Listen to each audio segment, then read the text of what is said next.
Welcome to Mehta PG college. तो हमारी spectroscopy की सीरीज़ चल रही थी जिसके अंदर हमने एक्सरे स्टार्ट किया था। एक्सरे के अंदर आज हम देखने वाले हैं, हमारा जो नेक्स्ट टॉपिक है वो है हमारा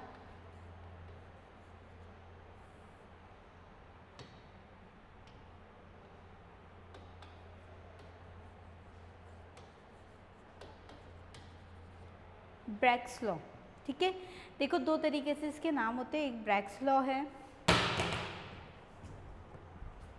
ठीक है, एक ब्रैग्स लॉ है, एक ब्रैग्स इक्वेशन है, या फिर इसी को हम बोलते हैं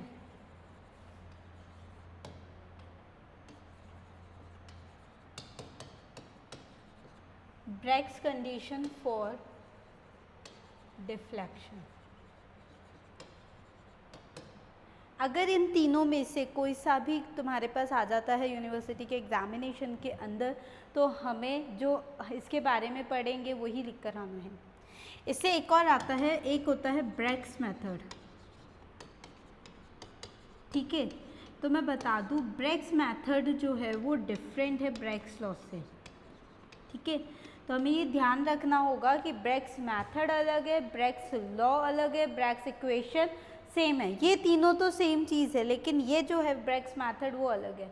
तो कंफ्यूज नहीं होना है, अगर क्वेश्चन जिस अकॉर्डिंग पूछेगा उस अकॉर्डिंग हमें ये काम करना है।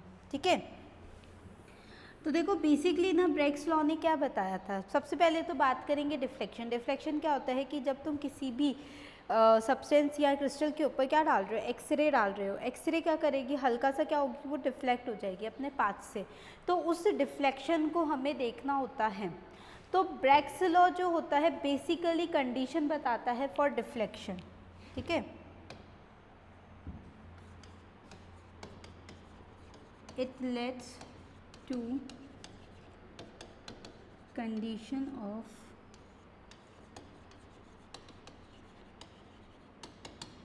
डिफ्लेक्शन। किसकी कंडीशन देते हैं, let's to condition of deflection. Deflection के लिए हमें ये कंडीशन प्रोवाइड करवाता है। साथ ही साथ अगर इसकी हम बात करें तो ये जो है ना, ये हमें बताता है पाथ डिफरेंस के बारे में। ब्रैग्स लॉ से हम जो है वो पाथ डिफरेंस निकालते हैं बिटवीन टू एटॉमिक प्लेन। ठीक है, पाथ डिफरेंस कैलकुलेट किया जाएगा, या फिर हम इसको ये भी बोल सकते हैं डिस्टेंस बिट या spacing about, spacing between two atomic plane. तो एटॉमिक बीच के जो स्पेसिंग है, या तो ये उसको बताता है, या उसी स्पेसिंग को जो है वो हम उसको किससे डिनोट करते हैं, हमारे पाथ डिफरेंस से डिनोट करते हैं। ठीक है, तो ये सारी चीज़ें हमारी जो थी वो ब्रैग्स लॉ के अंदर हमें पता लगी थी। तो बेसिकली ब्रैग्स लॉ एक फॉर्मूला जनरेट करके देता है जो कि हमें इंटरफेरेंस के बारे में बताता है कि हमारा इंटरफेरेंस कैसे होगा, लैम्डा उसके ऊपर आएगा, लैम्डा क्या है, उसकी वेवलेंथ है एक्सरे की, वो सारी चीज़ें वो हमें यहाँ पे बताता है। तो कुछ चीज़ें हमें इससे ये पता लग गई। अब आगे की अगर बात करोगे तो देखो spacing between two atomic planes तो पता लग रहे हैं, किस किस के बीच में पता लगता है तुम्हें, by the help of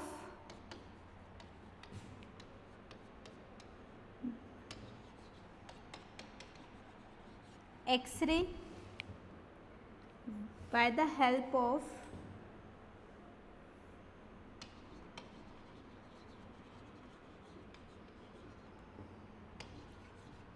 wavelength of X-ray and by the help of wavelength of X-ray and angle of incidence।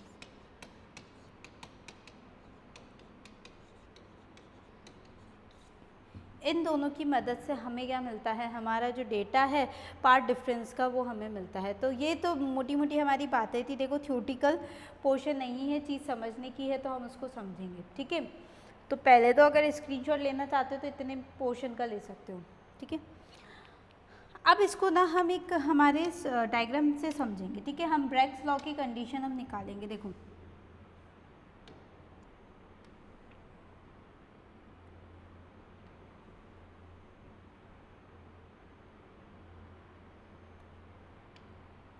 ये जो दो लाइन ऐसे मैंने बनाई है ना, ये मेरे एटॉमिक प्लेन्स को शो करेंगी, ठीक है। लो एक मैंने इसको यहाँ रखा है, ठीक है। ये किसको शो करेगी? एटॉमिक प्लेन्स को। अब एटॉमिक प्लेन्स क्या होंगे? देखो हमारे पास ये पता है कि जब हम क्रिस्टल की पढ़ी थी तो क्रिस्टल वेरियस लेयर्स का फॉर्मेशन करती है। वो जो लेयर्स है, हमने 2 लेयर्स वहाँ से उठा लिए और हमने उसके ऊपर क्या डाला है? हमारी एक्सरे को इंसिडेंट किया।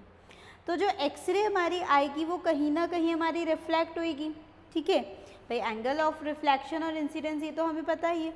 तो हमने यहाँ से ये बात बोली कि अब इसके ऊपर यहाँ से ये एक रे आई है, ठीक है, और इसके ऊपर भी एक रे आएगी।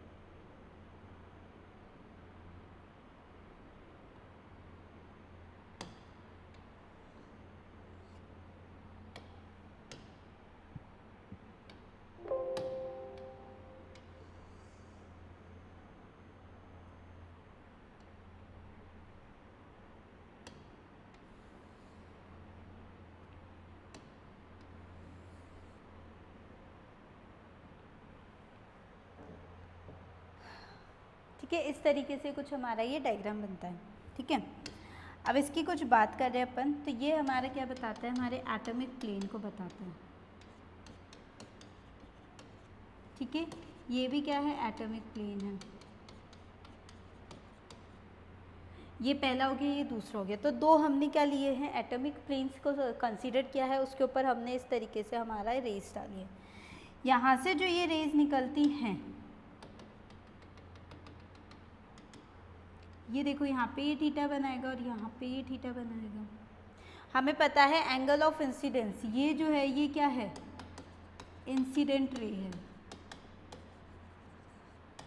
और ये क्या है? हमारी रिफ्लेक्टेड रे, ठीक है। तो हमें ये तो पता ही है कि angle of incidence is equals to angle of reflection होता है, ठीक है। अब देखो, अब चीज़ ये है कि कितना डिफ्लेक्शन यहाँ से हुआ है, उसके बीच का पार्ट डिफरेंस, इसको हमने कंसीडर किया कि जो 2 एटॉमिक बीच की जो इंटरप्लेनर डिस्टेंस है वो तुम्हारी d है, ठीक है।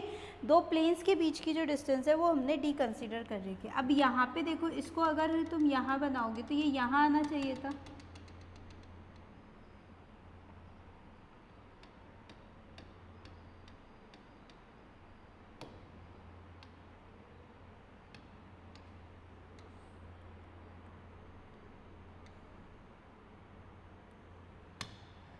इस तरीके से ये है ना। तो यहाँ से अब हमें ये निकालनी है कि ये जो डिस्टेंस आई है ये कितनी आई है हमारे लिए,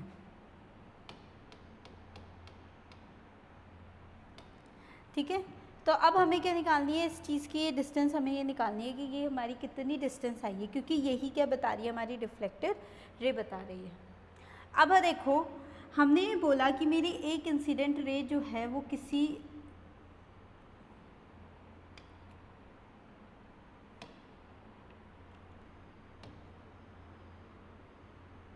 डी के ऊपर जो है वो जा रही है, और ये किसी ए के ऊपर जो है वो स्ट्राइक कर रही है, ठीक है। एक वाली तो ए के ऊपर है और एक जो है वो मेरी डी के ऊपर स्ट्राइक कर रही है। और मैं कुछ नाम दे देती हूँ, यहाँ ये बी बना रही है और यहाँ पे ये सी से डिनोट किया मैंने, ठीक है। अब हमें ये पता है कि अगर ये मेरा एंगल यहाँ पे जो है ये थीटा है, तो ये भी क्या होगा? थीटा होगा। ये भी क्या होगा? थीटा होगा। यहाँ तक चीज़ें तो हो गई अब हमारी, ठीक है। अब हमें ये पता है ये कैसा हुआ, ये तुम्हें पता है ना, ये इतना तो हमें मैथ्स पड़ता है कि अगर ये वाला एंगल थीटा है तो ये वाला एंगल भी हमारा थीटा होगा, या अपोजिटली भी हम थीटा देख सकते हैं, ठीक है। ये हमें पता है। अब हमें ये बताना है कि आगे, इतना तो मैंने देखो डायग्राम से ये समझा दिया कि भाई ये वाली जो चीज़ है ना, ये तुम्हें क्या बता रही है? उसकी स्पेसिंग को बता रही है कि कितनी स्पेसिंग हुई है तुम्हारी एक्सरे के बीच के अंदर, और हमें ये तो निकालना था स्पेसिंग बिटवीन 2 एटॉमिक प्लेन्स। कि कितनी एटॉमिक प्लेन्स के बीच में एंगल ऑफ इंसिडेंस और जो एक्सरे आ रही है वो कितना आ रही है। तो ये वाला एरिया तो कवर कर रही है, मतलब कि जो मेरा पार्ट डिफरेंस आएगा वो कितना आ रहा है मेरा dB, या इसको ऐसे लिख लेते हैं थोड़ा सा,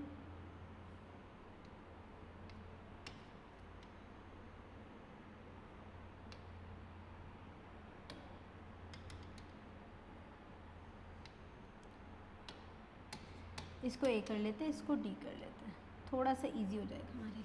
ठीक है, ये हो गया D और ये हो गया A। अब हमें क्या निकालना है, हमें पार्ट डिफरेंस निकालना है। तो देखो पार्ट डिफरेंस के लिए हम क्या काम करेंगे, आ जाते हैं इधर। देखो सबसे पहले तो हम ये लिखते हैं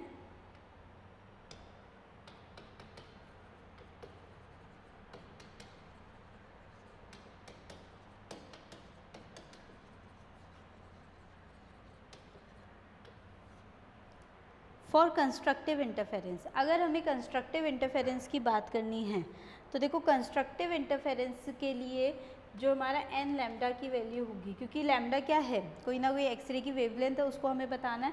तो एन लैम्डा जो है वो किसके इक्वल रहेगा, हमारा ए बी और ए सी के इक्वल,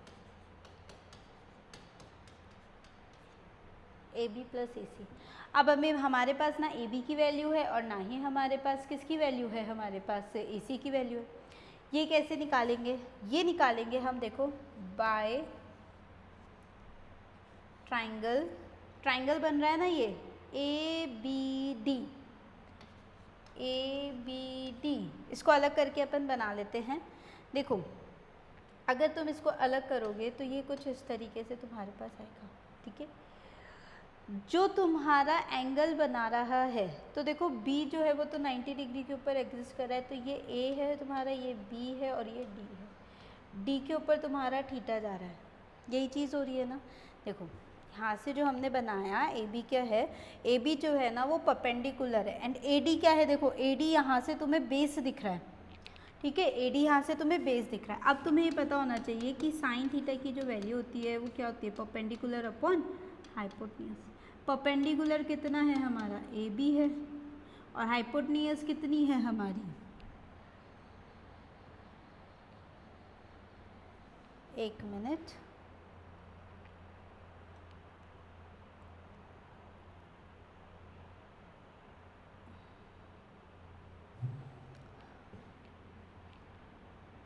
अच्छा अच्छा अच्छा,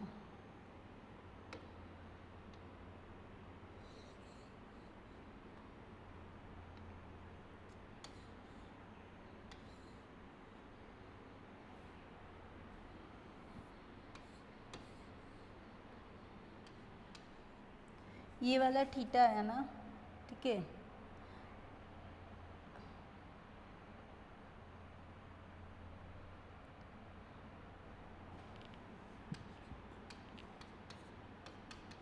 ये इस तरीके से आएगा। AD जो है वो हमारा हाइपोटेन्यूज बना रहा है इस तरीके से, और ये हमारा AB जो है वो हमारा बेस के ऊपर है। तो ठीक है, तो AB जो है वो 90 डिग्री के ऊपर यहाँ पे एग्जिस्ट कर रहा है। ठीक है, अब देखो परपेंडिकुलर क्या है, यहाँ से हमारा परपेंडिकुलर क्या दिखा रहा है, हमारा AB आना चाहिए था परपेंडिकुलर, तो क्या गलती हो रही है।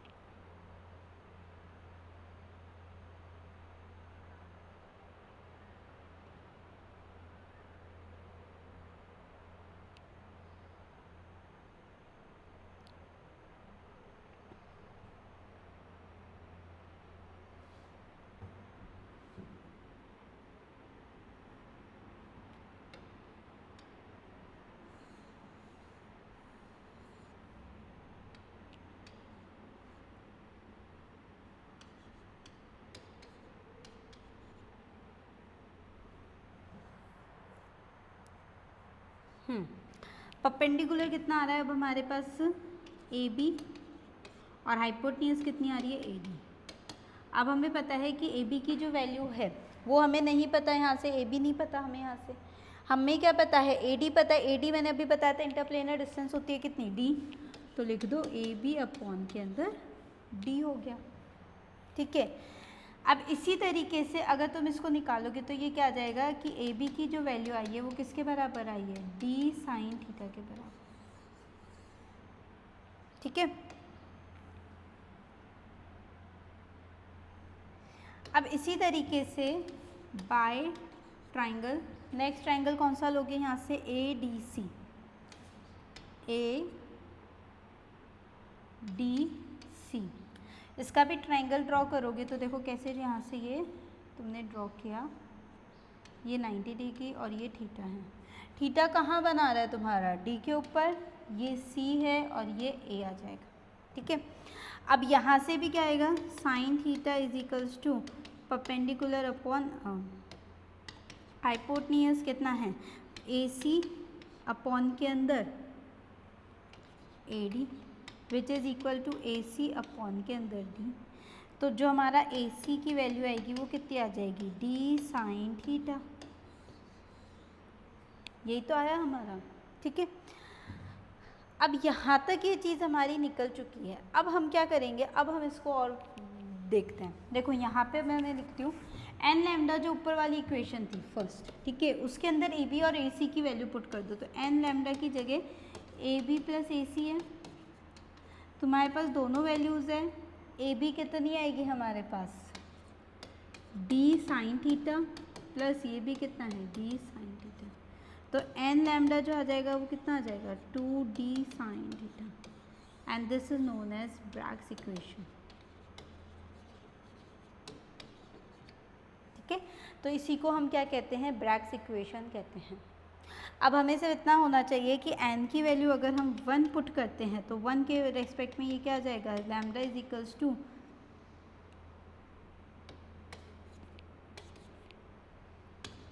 n is equals to 1, lambda is equals to 2d sine theta. इसको जो हम बोलेंगे वो बोलेंगे फर्स्ट ऑर्डर डिफ्लेक्शन, ठीक है।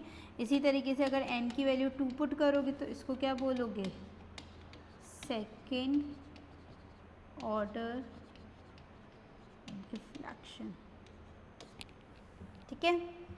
तो ये था हमारा बिल्कुल का टॉपिक, जो कि हमारा क्या था, ब्रैग्स इक्वेशन था, ठीक है। यहाँ पे अगर हम कुछ बात करें, ठीक है, तो यहाँ पे कुछ अब जैसे इसमें टर्म्स आई हैं, एन है, लैम्डा है ना, तो यहाँ पे अपन टर्म्स को मैं पीछे लिख देती हूँ, ठीक है, इक्वेशन के फॉर्म के अंदर। थोड़ा सा ये छोटा कर देते हैं, पहले तो यहाँ से स्क्रीनशॉट ले लूँ,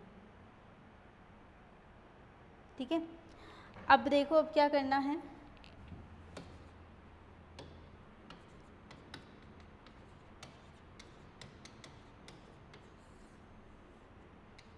N lambda is equals to 2d sine theta, ठीक है। तो लैम्डा क्या है, वेवलेंथ ऑफ एक्सरे, ठीक है। एन जो है ना वो ऑर्डर ऑफ डिफ्लेक्शन है हमारा,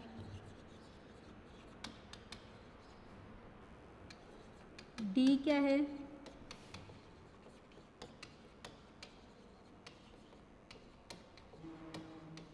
इंटरप्लेनर डिस्टेंस है हमारी, ठीक है। और तो हम देख रहे थे कि हमारा वैल्यूज़ क्या क्या होती है, तो देखो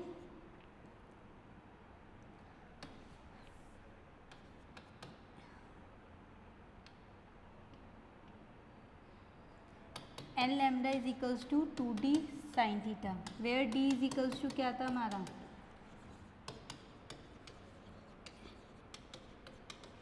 interplanar distance, lambda is equals to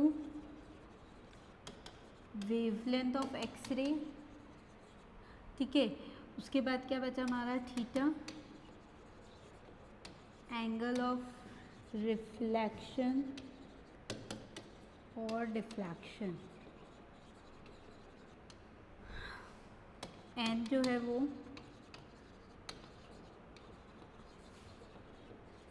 order of reflection और डिफ्लेक्शन, ठीक है। तो ये थी हमारी ब्रैग्स इक्वेशन पूरी की पूरी, और ये N lambda is equals to 2d sine theta के फॉर्म में, ठीक है। आगे इसी के अंदर हम एक और टॉपिक देखने वाले हैं, रिलेशनशिप बिटवीन इंटरप्लेनर डिस्टेंस। देखो डी क्या है, इंटरप्लेनर डिस्टेंस बताइए ना, तो अब हम इसमें है ना रिलेशनशिप देखेंगे हमारा कि जो हमारी इंटरप्लेनर डिस्टेंस और मिलर इंडिसेस के बीच में क्या रिलेशनशिप होता है, और उसके बिहाफ पे बहुत सारे न्यूमेरिकल्स आते हैं, वो भी देखेंगे, ठीक है। तो टॉपिक डाल देते हैं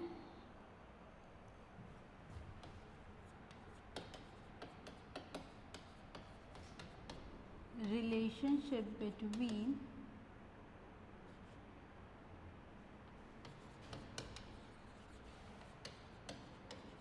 interplanar distance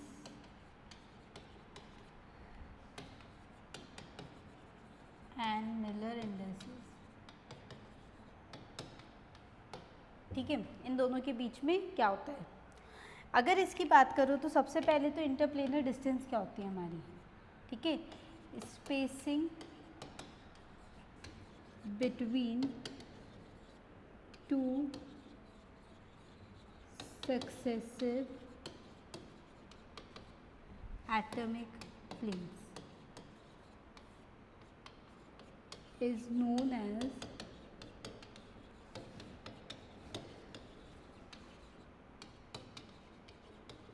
भाई ये तो अभी हम बताकर रहते हैं ना, स्पेसिंग होती है जब हम ऐसे दो तरीके से बना रहे थे, ठीक है, तो इसके बीच में ये जो स्पेसिंग बताई थी इसको हमने डी से डिनोट किया था। तो बस हमें यही देखना है कि रिलेशनशिप क्या होता है। तो जो इसका रिलेशनशिप होता है वो होता है, देखो, 1/d² इज इक्वल्स टू,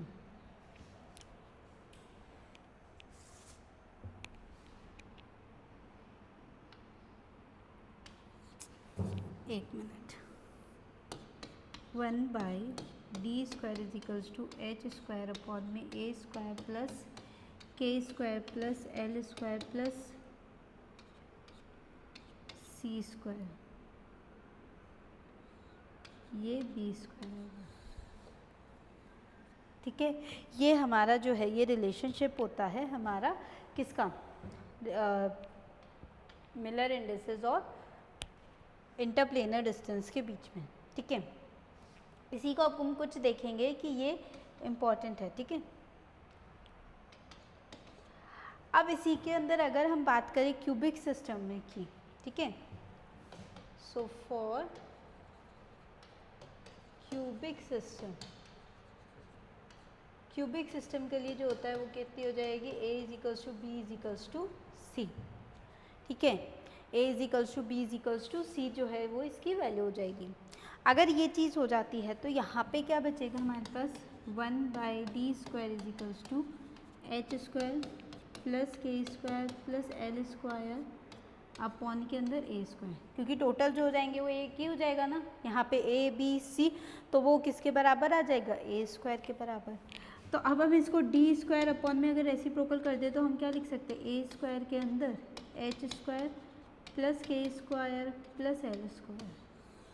तो फाइनली ये फॉर्मूला जनरेट होके हमारे पास आता है, ठीक है। अब ये d² है, अगर d चाहिए हमें तो इंटरप्लेनर डिस्टेंस चाहिए, तो क्या काम कर दोगे यहाँ पे, a² अपॉन के अंदर h² plus k² plus l²।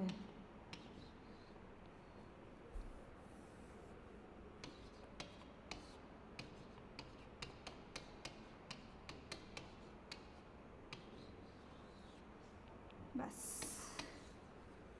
ये कुछ फॉर्मूलेज हमारे जनरेट हो गए हैं, अब हमें ये बात करनी है, ठीक है।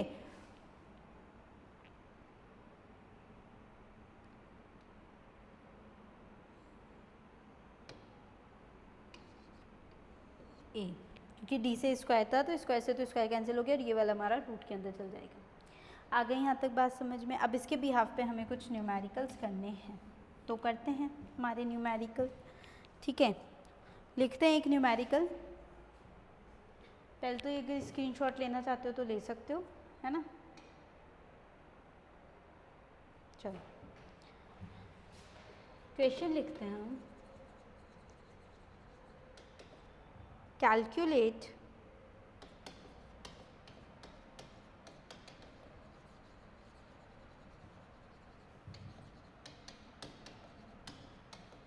interplanar distance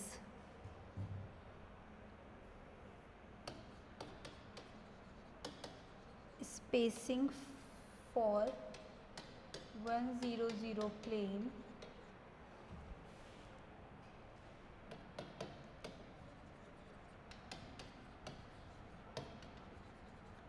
in cubic system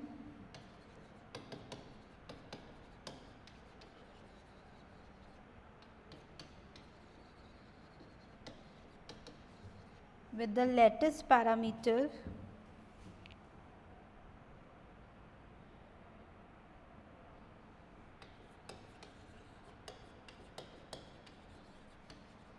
as length of 4 angstrom. ठीक है, तो देखो क्वेश्चन करने से पहले ना जो चीज़ें दे रखी है हमें उनको ना लिख लेना चाहिए कि हमें क्या निकालना है। हमें क्या निकालना है, इंटरप्लेनर स्पेसिंग निकालनी है, तो हमें डी कैलकुलेट करना है। प्लेन जो दे रखा है वो हमें 1 0 0 दे रखा है। अब हम तुम्हें पता है कि ये जो डिनोशन है ये तुम्हारा मिलर इंडिसेस का डिनोशन है, हम मिलर इंडिसेस पढ़ चुके हैं। वहाँ पे हमें पता है 1 जो है वो h को रिप्रेजेंट कर रहा है, 0 जो है वो k को रिप्रेजेंट कर रहा है और l जो है वो 0 को रिप्रेजेंट कर रहा है। ठीक है, साथ ही साथ एज लेंथ जो है गिवन है 4 है, इसका मतलब ए की वैल्यू जो है वो तुम्हें 4 एंगस्ट्रॉम के आसपास यहाँ पे गिवन है। अब क्या निकालनी है, डी की वैल्यू निकालनी है। डी की वैल्यू तुम्हें पता है ए अपॉन में एच स्क्वायर प्लस के स्क्वायर प्लस एल स्क्वायर होती है रूट के अंदर। ठीक है, कैलकुलेट कर लो डी की वैल्यू। क्या रखोगे, 4 एंगस्ट्रॉम। ठीक है, यहाँ पे 4 रखा तुमने। एच जो है वो ही केवल 1 है तो 1 स्क्वायर कर लो यहाँ पे। भाई एच 0 है बाकी सब तो यहाँ पे जो वैल्यू आ जाएगी वो डी की कितनी आ जाएगी तुम्हारे पास, d इज इक्वल्स टू 4। ठीक है, क्योंकि 1 जो है ये तो रहेगा तो d कितनी आ जाएगी, 4 आ जाएगी। इस तरीके से तुम चीज़ों को कैलकुलेट कर सकते हो। ठीक है, नेक्स्ट क्वेश्चन चले तो देखो नेक्स्ट क्वेश्चन क्या है।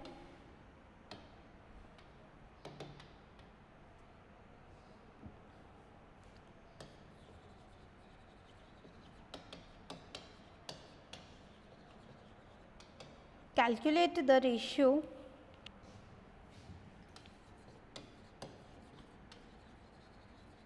of separation in between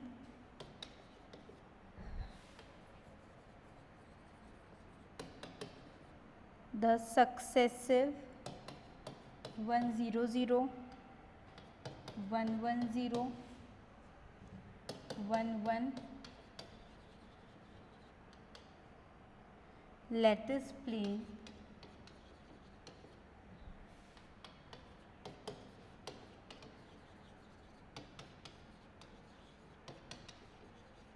in the cubic system. ठीक है, अब हमें क्या निकालना है, हमें इनके बीच का रेशियो निकालना है इंटरप्लेनर डिस्टेंस का।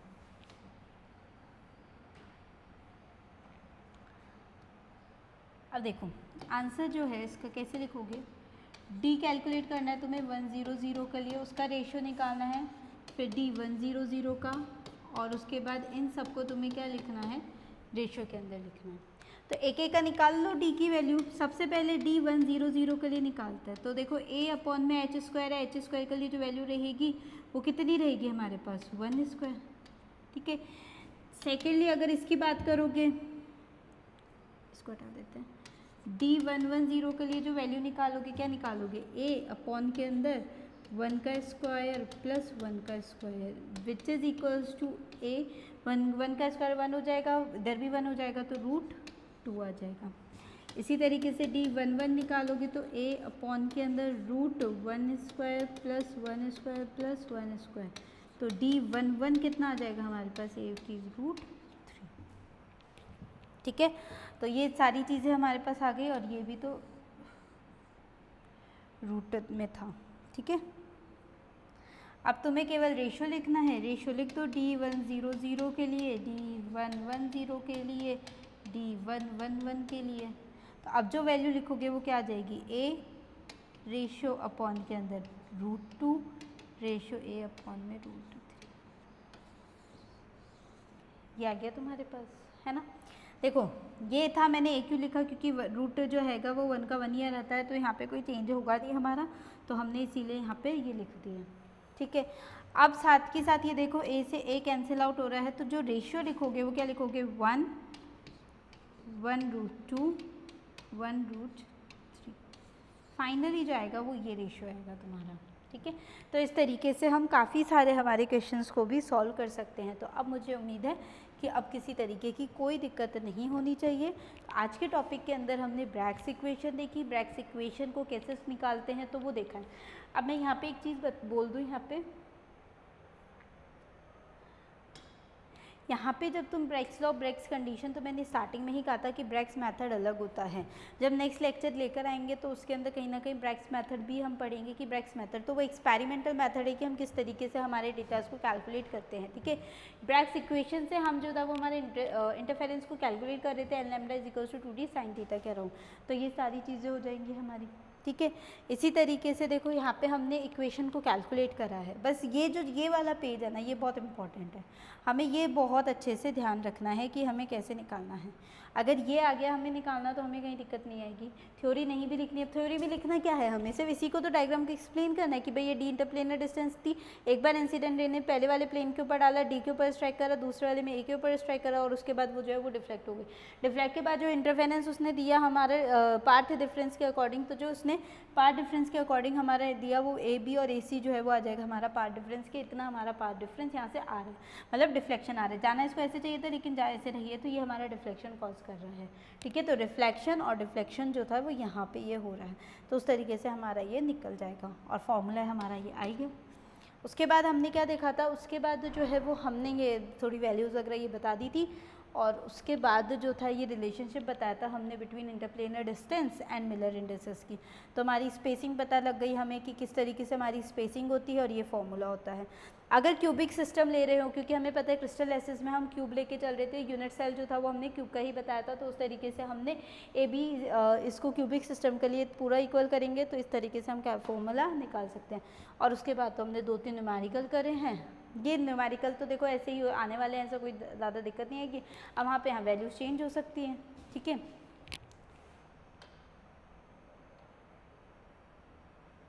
ठीक है, तो ये थी आज की हमारी पूरी की पूरी क्लास, और आगे चलेंगे हम और भी हमारे एक्सरे के टॉपिक्स के साथ, जैसे कि ब्रैक्स मेथड हो गया, लोय मेथड हो गया, डेबाशेलर मेथड हो गया, पाउडर मेथड हो गया, तो ये सारी चीज़ें हम पढ़ेंगे, ठीक है। So thank you.